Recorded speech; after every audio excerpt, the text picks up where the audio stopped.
Okay, welcome and very excited to have two of my very close friends and mentors, Gilles and Nadia, on this talk today where we're going to be talking about mental fitness. Just give a bit of background. I met Gilles and Nadia with my wife, IJ, back at the African Center about 3 years ago. And Gilles had done some executive coaching. My wife is working at African Finance Corporation, and you've done some leadership coaching and speaking.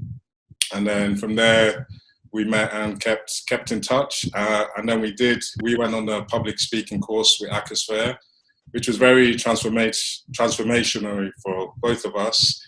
It wasn't just about speaking, it was also learning a lot about ourselves and our mindset and how to connect and communicate with others. So I'm very happy to have you two on here. I'm going to let both of you give yourself an introduction to talk a bit more about Acosphere and what both of you have been doing in the recent period. Thank you, Sunny. Lovely to be here with you today. So I'm Nadia Mensah-Kouni. I'm the CEO of Acosphere, which is a consultancy and transformational training company based in London, and we have been around for 15 years now. We work internationally across, around the world, and more specifically, since approximately 8 years, we've put a lot of focus on doing business in Africa, and particularly training.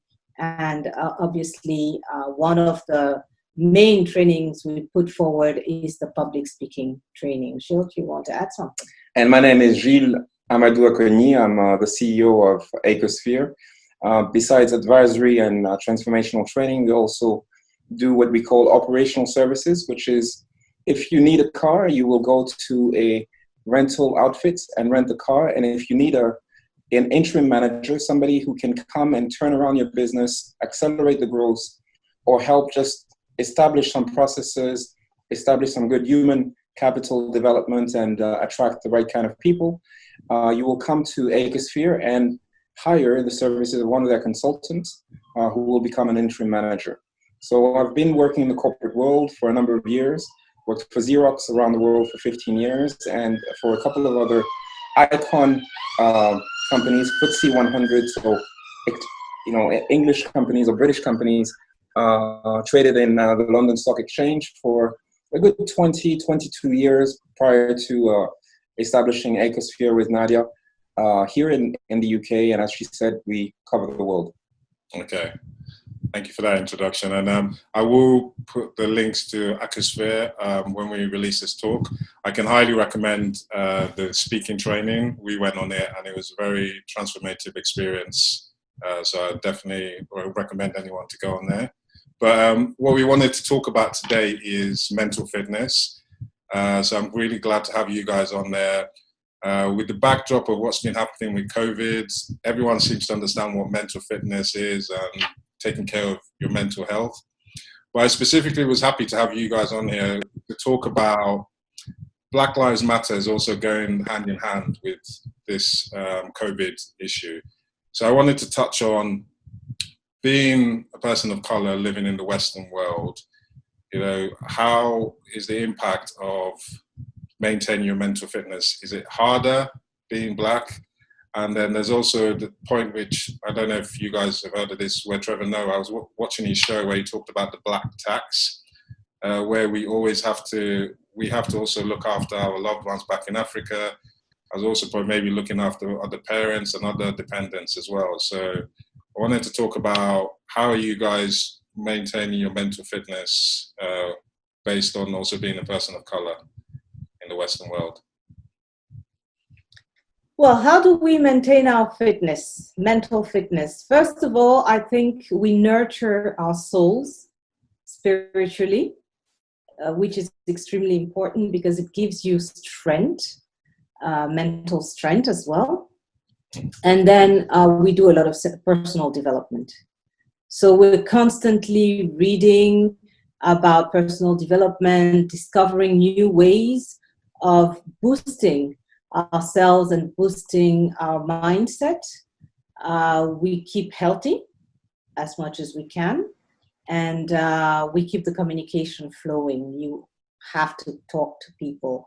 You can't just stay in your own corner with everything happening. We also train ourselves. We train other people, but we train ourselves as well. So, always trying to learn something new, that keeps your mind going. And personally, I read a lot. Okay. So just to build on what Nadia says, I think mental health is mental health. For a number of years, it has not necessarily been, and this may not be the right word, taken seriously around the world. What I mean by that is, it is something that you don't speak about. So you have somebody who has mental health problems around you, you hide it. And that's part of the problem. The society as we know it, whether it is at home, whether it is through the institutions, whether it is through schools, whether it is through universities, the workplace, teaches you to be someone different. And so you get into this Dr. Jekyll and Mr. Hyde kind of thing. And a lot of people have personality disorders because they believe they have to be a certain type of person to be able to fit in. Why should you try to fit in if you were born to shine like a star? Well, that's what every individual is here for. But that also goes with some of the things that Nadia spoke about. First, focus on your spiritual health. And, whether that means you have a religion or you are, ecumenic, I think is the word in English, where you go across all religions, or whether you just have a way to meditate or to get to a higher self, you need to work on that. And you need to work on that every single day of your life. And you need to increase your potential of touching the universe and touching something that's bigger than you every single day of your life. Then you need to feed your mental self. And nobody, I believe, seriously, nobody has a mental health that is stable their entire life. I believe we all go through breakdowns, but I believe that a very big portion, and I don't know the statistics, of human beings never actually get cured or treated in any way to cure not only their mental health, but even their soul sometimes, because one affects the other. And so it is quite striking when an institution or an organization focuses on this and does it well. So I want to quote the NBA.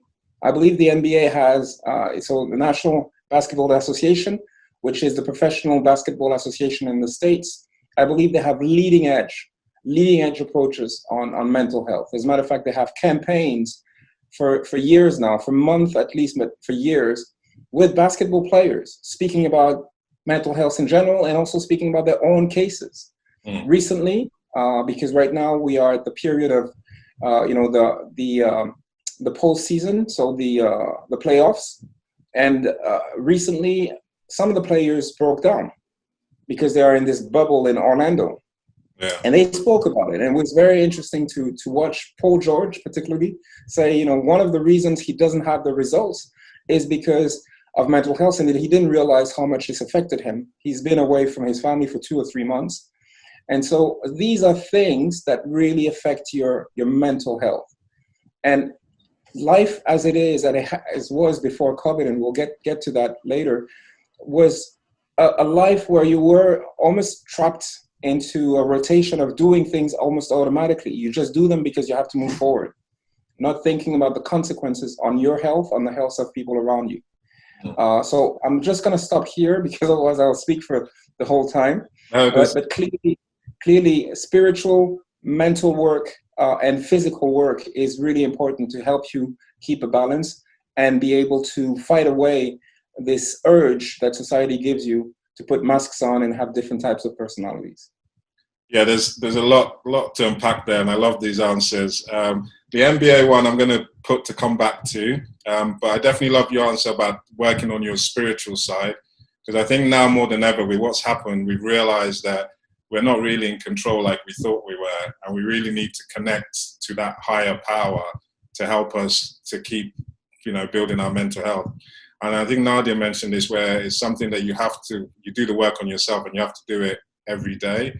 And I know, like, when I went on your speaking course, I was surprised how a lot of it was actually on your mindset training, because that's what I do. And I realized that it's something, you don't just do it one bit and then expect, okay, I can leave it now. You literally have to keep coming at it every day, working on it. And I think that's where before COVID, where we were just, I think, Gio, you said this, we were just go, go, go. We never prioritized feeding our soul, working on the mental health side. We always, I need to pay to get the check, get the next rent check in. And it's something you said, Gio, which is very true. I think we all go through mental health problems during our life. Sometimes we don't take the time to go and fix what's happened. We just carry on. And I think now really trying to, COVID has given us that time to actually realize what we actually do to ourselves and how much we pay attention to the soul part is a big part. But the question I wanted to go into was what you said about Jekyll and Mr. Hyde, not being your authentic self, because we always feel that we have to put on this facade or this just to fit in, especially being Black. And I know this when I did my speaking training with you, where so a lot of people, I answer Sonny. If you go on my LinkedIn, it will say Sonny Chinazom Wabweze, but my actual first name is Chinazom. And it's not until I got married with my wife and then I had to take my friends from the UK back to Nigeria, I realized there had been a split between Sonny and Chinazom. So Sonny was basically to try and fit in into the Western culture, to try and get a job or whatever it was that I was trying to do. And I wanted to touch on this from your perspective, this authenticity that we can't bring every day. What impact does that have on our mental health? Well, I think if, as long as you don't reconcile the different personalities that you are, you will always have that gap where you're in French we say you're sitting between two chairs. So you can never be at peace. And personally, I think maybe this happens when you're at a younger age. And as you said, you want to fit in an environment that is very different from your own. But as time goes by, what I have felt is that today I don't relate to that because I am who I am and I am at peace with who I am. And I feel that, if someone doesn't like who I am, then it means I don't need to be around them or they don't need to be around me. So I'm very much an African person, and that is what I put forward because that's deeply who I am. And we need to find, as Black people, we need to more and more be assertive about who we are, our culture, because what life has taught me is that no matter how hard we try to fit in, we can't. There's an African saying that if you take a piece of wood and you drop it into the river, it can stay 1,000 years there, but it will never turn into a crocodile. It's true. Us, we are like the pieces of wood. No matter how long we live in the Western environment, we will never turn into the crocodile. And we have to face the truth and just accept it. Yeah. Thank you, Nadia. You're welcome. As far as I'm concerned, I am simply brilliant. I'm absolutely brilliant. Just because I'm me. There's no other me. As a matter of fact, there's a famous writer, I think an Irish writer, Oscar Wilde, who said, "Be yourself. Everyone else is taken." There is no other me. And that me is brilliant, and I love them. And I love all of its flows, and I love all of its qualities. So I have great qualities, and that's what I focus on. And those qualities entail an experience level that helps me every day, help others turn into the great, brilliant self that they are. So why would I prevent myself from doing this? Because somebody has or may have some idea or some views as to where I should fit in, where I should be? No. As a matter of fact, I have been through corporate America, corporate Britain, and at a worldwide level. And I've been able to have results that very often nobody had before me. So, whether, I was at Xerox Corporation, I was fortunate to be, for a period of time, my second year in the States, #1 sales manager among 500 sales managers, and I was the only foreigner, as far as I knew. That means that I had fantastic, brilliant performance, because that was me. I was not trying to be someone else. I was learning what the Americans did, but I was doing it myself in my own way. And thanks to great people and a great team of people, we managed to raise to the #1 position in an environment where, they are known for being great salespeople. So you can do whatever you want to do. You can achieve whatever results you want to achieve. And I've been fortunate to achieve other things on the professional side. The most important thing, and the one that I'm the most proud of, is with all the hardships and all the difficulties, communication is not an easy thing with a wife who happens to also be your partner and children. And you never have it completely right. You make a lot of mistakes, trial and error, and you learn through those. And, with all the things that I've learned, I really feel that we have a healthy and happy family. And yes, we can get happier, and we will.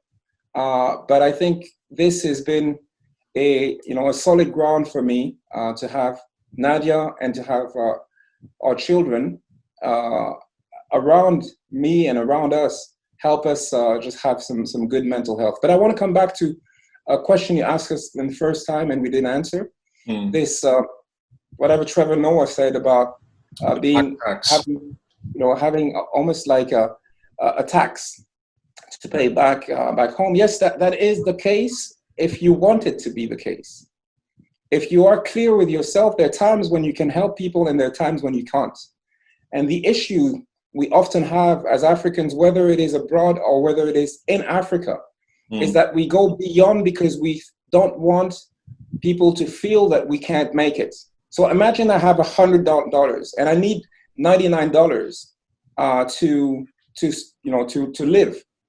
I'm gonna keep that $1 as a saving. I'm not gonna give it to anyone. 10,000 people may call me, I will not give it to them. I will just tell them, I'm sorry, I don't have the means. But if I have the means, I will gladly help my brothers and sisters. So here again, we go back to authenticity. If you're authentic, when you can, you can. When you can't, you can't. And you just have to say so. So you have to get outside of some of the cultural barriers, obstacles that make you feel that you have to be someone else. You have to go borrow some money so that they don't know that you don't have the money to give it. Makes no sense. If you were a country or if you're a company, you wouldn't manage your business that way. So I don't manage my business this way, but I love being with my family. I agree with you, Gilles. I think we have to, as Black people, we have to get over that cultural hypocrisy, which is, we're always, it's putting up a show of, yes, this is me living in the Western world, and I have money, and I'm, you go on holiday, people flash, they save all year, they don't eat, they save every penny, and then they go back home and flash. Now, if you do that, what do you expect people to think? That you have the money. So then you will have that black tax, because people think, you're living the life in the Western world, so you should share a bit of that life. But if you tell people very honestly, what you go through and the costs you have to face, then I don't think they're so unreasonable that they will still be asking you for crazy taxes, if you call it. Personally, I'm very fortunate. I don't have black tax. But if I need to help somebody, be it a family member or a friend, it is down to my own judgment and depending on my situation at that moment. Thank you so much for the answers, because they're both brilliant answers where you've covered the issue for both angles. Where I loved Gilles' answer, where you can't give something that you don't have, And I find a lot of people, they go and take credit cards because they have to help, Yeah. because the need is so much. And to me, it was just, my older brother gave me this advice. He was like, you can't go and give somebody something that you don't have. But it's very hard to not feel guilty because you have it, like everybody's always asking from all angles. And also what Nadia, what you just said is everybody wants to go and flash, and everybody feels that because you're in the West, you have this status. And I know somebody where I gave the person money to help pay a bill. Like, you haven't paid your gas bill, but they're sending it back home because other people were asking, and they still didn't pay that gas bill. And I was like, I was trying to comprehend, like, why would you do that? Like, you're now not, you can't pay to live, but you're still trying to show other people that you have money. And I think that's you have to be authentic to yourself, and you also have to set boundaries of, this is all I have, and I can't go above that. Absolutely. Sometimes people will sacrifice to send money, but the person you're sending the money to is going to use it to buy the latest dress or the latest phone or something, something that is not a necessity. So you are actually sacrificing yourself for someone whose need is not a necessary need. And it's a vicious circle, because by doing that, you encourage the person to keep doing it and not to face reality. Yeah, I totally agree with that. I don't agree with just giving. Like, if you're going to go and study or start something, to do something, then if I can help, I can help. But if it's just to keep giving you, then you're going to keep coming back next month and the month after that, and you're not dealing with realities that you have to find something you can do. So I totally agree with that point. It's a bottomless well. It is, unfortunately. So the other question I wanted to talk about is, well, I'm going to come back to the Black community, but I also wanted to talk about, over the last 3 months, the mindset has kind of shifted. I call it the second wave. So I think when this first started, when COVID first came, we all thought within 3 months we'll go back to normal. And now, over the last 3 months, everybody's mindset is, we don't know when we're going to go back to normal. So I wanted to ask you guys, what has been 3 things that have given you joy over the last 3 months? And after the 3 joys, I'm going to ask you, what are the 3 things that have also been challenges for you? So as we like to keep it joyful, we'll start with the challenges. Is that okay with you, Nadia? I was going to say the same. Let's start with the challenges. So should I start? Go ahead. For me, one of the main challenges was to not be able to travel, and because then it meant not being able to see my extended family and my friends as much as I used to. Okay. So it was more on a personal level, on an emotional level. I found it was a challenge. The second main challenge for me was to see our business, hit a wall, basically, from, overnight. Everything that we had planned was canceled. And so it was really having to think about new ways of doing things. And the third one, as a challenge, is obviously the whole anxiety that was around, which I really had to work on my mindset to keep that really, at arm's length. Those are the 3 challenges I faced. What about you, Shu? Well, maybe the biggest one was to witness and feel a little bit,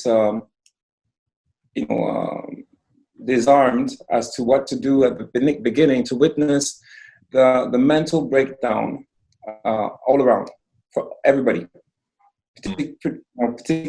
Particularly, I looked at it first in my own family and me and myself and my own family, and then I looked at it across the world, and the mental breakdown was also fueled by the media that was constantly focusing on fear, which they continue to do, by the way, and also on this government panic worldwide that decided that the best course of action was to put us into straitjackets in our house and prevent us from going out. So basically put us in prison and let the birds and the animals watch us as we were, staying in our own prisons.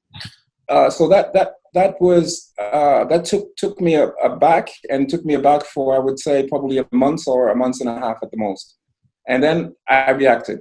So that's the first one. The second one was, I was very much looking forward to 2020, like many people, but particularly since it was going to be the year where we travel the most ever. We've been traveling extensively and traveled the most ever, and we were booked literally around the world except for Asia, I think, but we intended to go to Asia regardless in the summer, actually. So we go from there, from having all these opportunities to just having to stop, basically. And then the third one was really, and it's really one that is linked to the first one, is to see a few people who are absolutely great people, who are still broken down mentally, very much so. I'm not sure how they will rebuild, because they're not necessarily reading the signs. And that may include me, by the way. I don't think I am, but it may include me. But they're not necessarily reading the signs, and they're just transforming themselves into something that I'm not sure they're completely them. So they are at loose ends from a business standpoint, at loose ends from a social standpoint, and really wondering what's next. And still now we are in September 2020, and there are quite a few people that I know who are like this. And when you add this to a make-believe that the society tells you to do, that's a seriously dangerous compounding factor from a mental standpoint for those individuals. And I believe there are more individuals like this rather than less, unfortunately. So these are, the challenges. Let's talk about the joys. If I could just touch on the challenges that you mentioned before we move to the joys, because there was a lot of points that you put in there, and I thought, yes, it's true. The people who haven't, I call it, made that mental shift, because I think people weren't accepting what was going on, and then they wanted to just carry on with the same go, go, go attitude. And those who haven't made that mental shift are really struggling. But it's something that Gilles just said now, is like, when you react and you have to start being creative and doing stuff, you still have to be your authentic self, in making sure that that thing you're doing creative is still part of you. Otherwise, you start looking at social media, you start looking at the news, and you start trying to do. This one is like, you have to be yourself, and you have to go where your energy flows to come out of this. So I just wanted to touch on those points. And I love the honesty in that. Yeah, it was, for so many industries, it was just bang, finished. Like the entertainment industry, gone. And that's where you had to really take a step back and just think, right, this is happening to everyone. It's not just you. And then you're able to start doing the shifting and coming out of it. So I just thought I'd touch on that before you guys go into the joys. Thank you. Thank you. So yeah, my joys, first of all, is being able to press the pause button. We've had such crazy years that I did not realize how exhausted I was. And so just being able to press the pause button and spend quality time with Gilles and our children.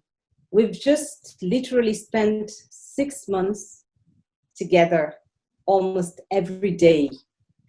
And for me, this is utmost luxury.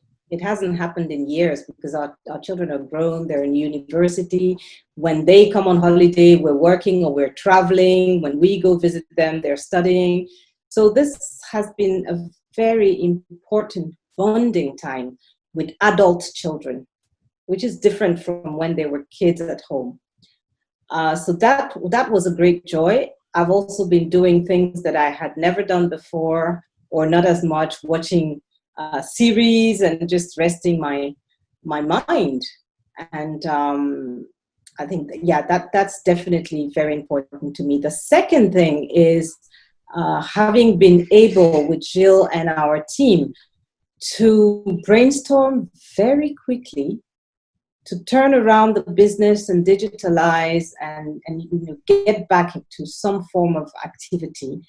And I think that has helped all of us psychologically as well. Just, get things done and keep going. And I guess my third, or I think I've said the three, really. Those are the three. I just keep going. Yeah, you were saying 1.5 actually at the beginning.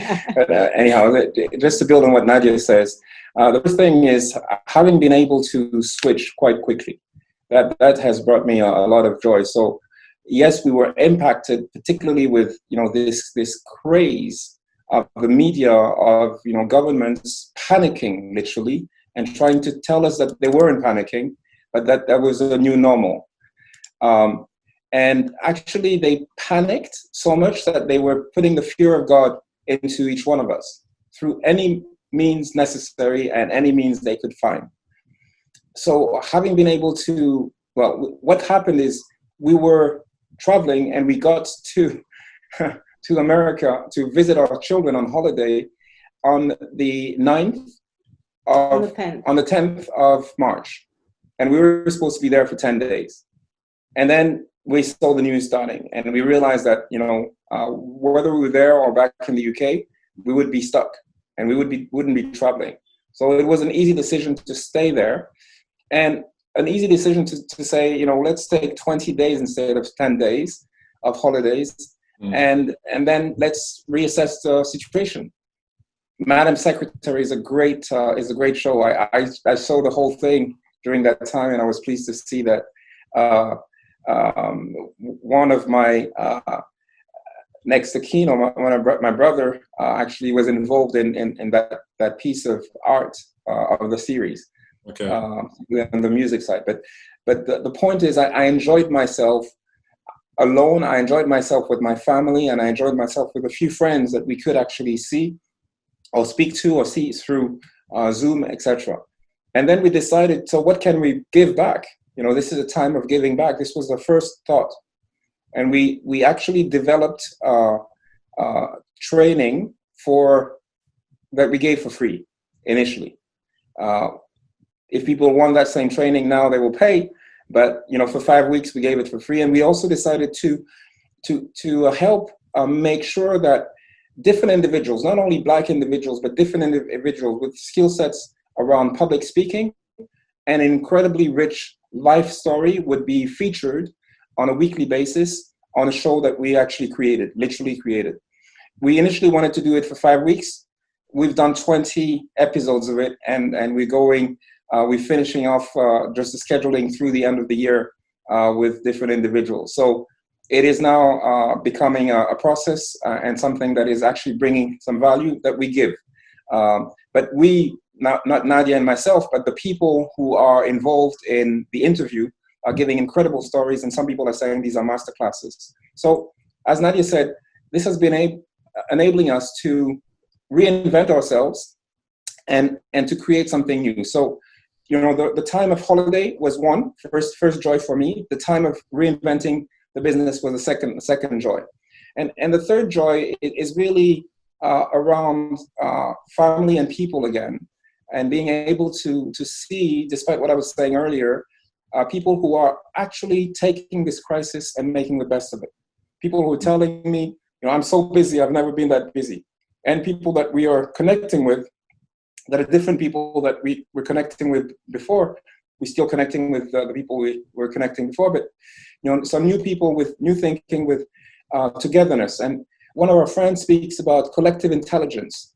Being able to know you have strengths that I don't have, that are complementary. Instead of fearing you and instead of trying to work in my own corner, let's put our strengths together and multiply it by a multiple of a very high number.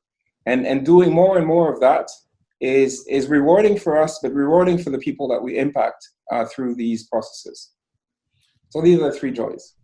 Thank you for sharing those joys. I love all of those joys. Especially, I love the show that you guys have been doing, where it just came out of reinventing and giving back. And I noticed this when this happened, a lot of people started just giving. There was so much giving for free on there. And then from there, I think that's what's created this collective intelligence that you're talking about, where now instead of everyone thinking I'm competing against this person, they actually think, oh, that person does this.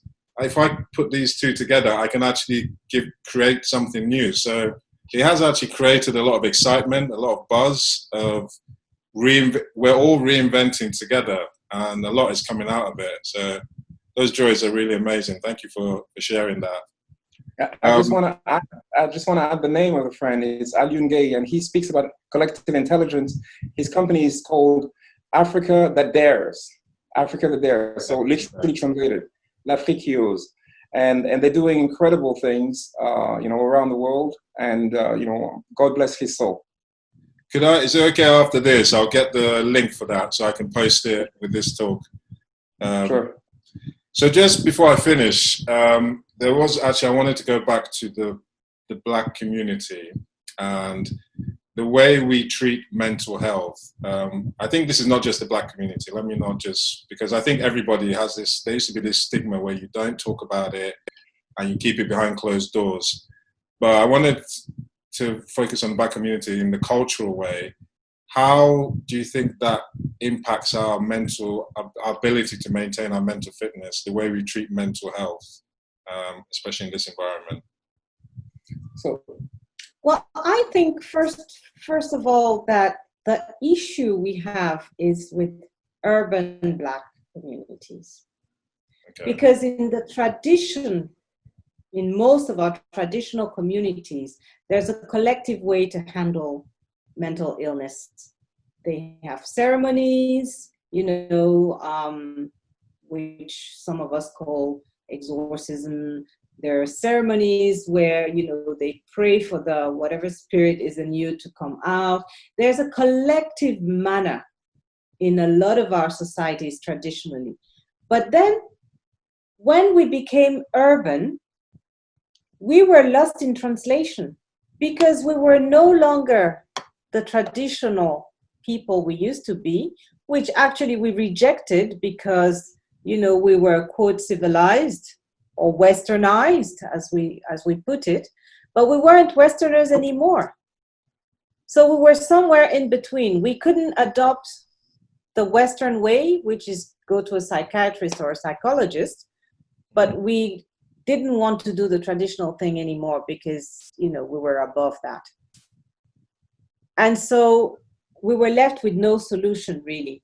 And it became shameful to be mentally ill because, of course, you can't send your kid to a psychologist. That's a shame. Or you can't go. How can you say you're ill? What we should really do is just accept that this mental illness is among us and it's a part of life and it can be treated, and just choose whether we want to go the traditional way or we want to go the modern way. Or both. Or both. Both, yeah. I love that answer. I've never heard it put like that, but it's true. We're kind of lost in this no man's land where we can't go and use the traditional thing that our parents and parents' have been using because we're now westernized and we're educated. But we're not going to go to see a psychologist or a psychiatrist because we just weren't raised that way. So we don't, and also the psychologist or psychiatrist doesn't even look like us. So they wouldn't even begin to understand all the issues that we're having. So we have to create something because the things that we're facing are real. Like Black Lives Matter. For me, coming to America and watching that George Floyd video, just becoming a dad, it was like the most shocking thing I've ever seen. That this guy was killed in broad daylight by police while other people were watching. So the impacts of the things we're having is so much, but we have to create our own half collective, half whatever, but we have to do something because the challenges are really great. Thank you for that answer, Nadia. You're welcome. So the Western world believes that it has invented everything. And that's what they make everybody believe. Actually, a lot of things come from Africa, and Africa is arising again. So people from African descent have similar traditions way back in the slavery time, all of the traditions from Africa had come back to the plantations and people were using them. If you look at Haiti, they have kept their ways. If you look at Jamaica, it's the same thing. You look at Brazil, it's the same thing. So my point here is we have a very rich tradition, and it goes beyond what the Western world has called witchcraft because they wanted to denigrate some of the things that we were doing. It is scientific. A lot of the things that were done by the medicine person or some of the elders for people who were suffering mental illness or any other illness were based on those plants that the pharmaceutical companies have gone research in Africa and used into a number of drugs, make billions out of it, and let our African people who have actually educated them on the use of those plants just rot behind. So my point is also that in terms of mental illness, it was not just using plants. It would have been also psychologists and people who have the ability to spiritually or mentally guide you in the village and beyond the village. You find those people also in towns, and they haven't necessarily gone through the European westernized way of becoming a medical doctor or a psychologist, but they have that knowledge of how to do a diagnostic, understand the issue that somebody may be suffering, and help them remedy that issue, solve that issue.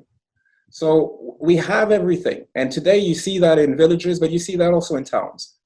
And we have everything to be able to cope with depression, to cope with what has been probably enhanced by the urbanization, schizophrenia and paranoia, which a lot of people suffer from, which creates dysfunctional behaviors. And we have had for years and years and years, centuries actually, knowledge of how to cure this. And in many cases, it started with the spirituality and then went down to the mental health. So if you had and coming back to the point that Nadia and myself were making at the beginning, if you have a healthy spiritual life, it will affect your mental life and it will then affect your well-being overall.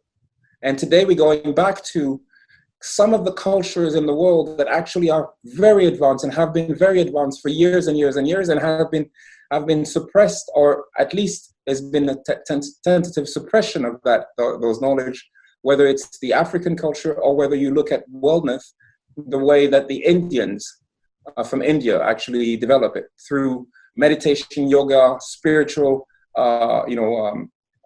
even levitation and things of the kind that really just help your whole well-being get to another level.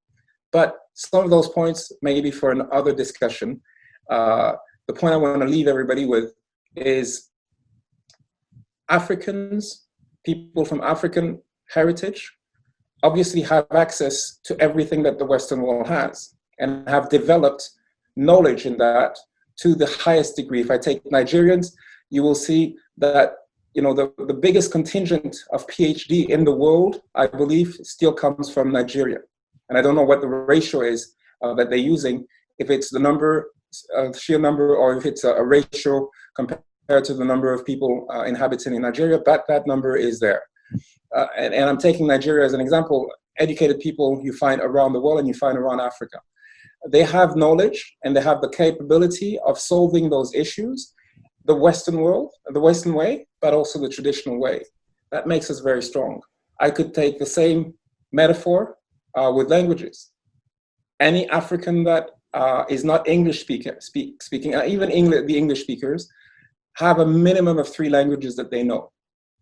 They will know the language of their mother, the language of their father, and French or English usually. But Africans usually know those languages, plus the culture from the countries where they go and settle, and their own cultures and many others. So my point is, we need to just believe in ourselves because nothing can stop us. We were meant to shine. Why should we fit in? I love that point. So that was actually I was going to close off. Thank you so much for all the contribution you made. I was going to say, one thing you would like to share with the world, but I think Gilles has already beaten me to it and shared that we need to shine. Nadia, if you want to help us finish off with what's one thing you'd like to share with the world to help them with their mental fitness. And sorry, Gilles, if you have something else as well that you want to add. That's good. Well, first of all, take the time to have a conversation with yourself. Because that's the thing we don't do often enough, is just stop, have a conversation with yourself, look at your values, and think about how much you are actually living according to those values. Because I think the first and foremost schizophrenia we have is living a life that is not matching our values. So that's the first thing. The second thing is really, as I said in the beginning, nourishing your soul. Read, watch TEDx, watch personal development videos, have conversations with other people, and find a person that you deeply trust, with whom you can share, to whom you can open your soul. And that is the way that you can actually heal yourself. There are different solutions out there to heal yourself if you have an issue. But if you don't actually open your heart and your mind and your hands, you cannot receive. So, yeah, that's what I have to share. Just building very quickly on what Nadia is saying, I think it's in Twelfth Night, on one of the Shakespearean plays that say we are such things as dreams are made of, and our little life is rounded with a sleep. Our life is very short. When you do a diagnostic of yourself, have the right kind of conversations with yourself. Mike Goodleaf says, I believe, thoughts are things, think the right ones. If you spend time with yourself, really hitting yourself and diminishing yourself and saying how bad you are, this doesn't bring any value. You really need to be able to get beyond that and look at the positive and your strengths and what you need to nourish yourself mentally, spiritually, and physically, so that you can actually grow, arise, develop, be the brilliant self and the brilliant soul that you are. That's what you really need to get to. And I'll finish by saying, surround yourself with the right people. Yeah, totally. Because toxicity is in some people and it is contagious. So you need to surround yourself with the right people, and you need to keep the everyday news at arm's length to avoid too much anxiety. Okay. Thank you so very much for the interview. Thank you, guys. Thank you. That was beautiful. The landing messages were amazing. And thank you. Yeah, thank you for the time for coming on this. All right, guys. Thank you very much. Thank you. Bye-bye. Take good care of yourself. Take care.